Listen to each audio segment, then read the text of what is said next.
सौरव गंगोली को भी एक जगह पे सुन रहा था। जी। जब उनसे बात हो रही थी उन्होंने पाकिस्तान का नाम नहीं लिया। उन्होंने बोला कि ये सब टीम्स हैं, उसमें अफगानिस्तान की टीम भी ऐसी है कि जिसके साथ आप क्रिकेट खेलेंगे तो आपको बहुत मजा आएगा। पता है बात क्या होती है? तो सौरव गंगोली साहब, आप जिस टीम के बारे में कह रहे थे वो भी टीम बाहर हो गई। पाकिस्तान के बारे में जो है वो जो लोग सोच रहे हैं जैसा वो अभी तक वो बयानात नहीं भूलते। 2017 चैंपियंस ट्रॉफी के फाइनल से पहले वो शक्लें हम आपको एक बार फिर आप अपने मेमोरीज में ले आए। हरभजन सिंह, सौरव गंगोली, विक्रांत गुप्ता, वीरेंद्र सहवाग, अरे ये क्या करेंगे, ये तो ऐसा वैसे। और बात बिल्कुल ठीक थी, इतनी तगड़ी टीम उस वक्त भी नहीं थी, इतनी तगड़ी टीम अभी भी नहीं है। लेकिन होता ये कि जब आप स्पोर्ट्समैन होते तो आप किसी भी ऑपोजिशन को, may it be Australia versus Kenya, कभी ऑस्ट्रेलिया वाले भी ये नहीं कहते कि अरे ये तो एवी रेलू कट्टे चले जाएंगे, हालांकि वो होते हैं। लेकिन इंडिया के साथ एक चीज अडहर्ड है, मैं इस पे बात तो करूंगा फवाद भाई, लेकिन इंडिया के साथ ये जो खुदसरी अब चिपक गई है, अगली ऑपोजिशन को कुछ ना समझना, हमारी तो बी टीम हरा देगी, अरे हमारी तो सी टीम हरा देगी, गॉड नोस 21 को क्या होगा। God knows, you know what, आज पाकिस्तान और इंडिया दोनों जेवलिन से बाहर हो गए।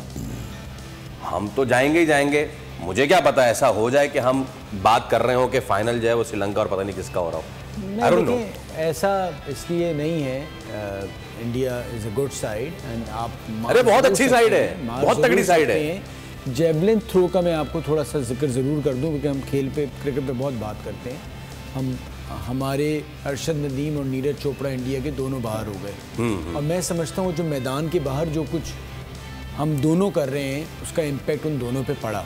ठीक है, ये जो इंडिविजुअल गेम जिसकी हम बात करते हैं ना, जहाँ एक शख्स किसी मुल्क को किसी खेल में रिप्रेजेंट करता है, उसमें जो प्रेशर का लेवल होता है ना, वो टीम गेम से मुख्तलिफ होता है। Obviously. अब जितने भी बड़े खिलाड़ी हैं, अगर उनकी ज़िंदगी की पे जो किताबें लिखी गई पढ़ें तो बताते हैं जिधर हमारे जहन में डाउट आता था ना, जब प्रेशर आता था, तो हमारा वो झटका लग जाता था, क्योंकि वहाँ उन्होंने वर्ल्ड एथलेटिक चैंपियनशिप को इंडिया पाकिस्तान बना दिया। हाँ जी बिल्कुल सही है। साथ साथ ये कि लोगों का ये कहना था कि जी दोनों एक दूसरी तरफ किस नज़रों से देखेंगे, हाथ मिलाएंगे, तो वो जो फोकस था ना उनका, वो इस तरफ चला गया। अरशद तो ऑलरेडी 100%, मैंने सुबह भी बात की थी कि फिट नहीं थे, ठीक है। तो इनका प्रॉब्लम ये था कि इनका मुकाबला अरशद से ज़्यादा था, नीरज का, तो उसका नुकसान दोनों को हुआ।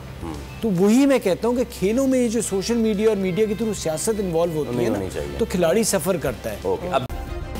सब्सक्राइब करें और बेल दबाएं ताकि कोई खबर रह न जाए।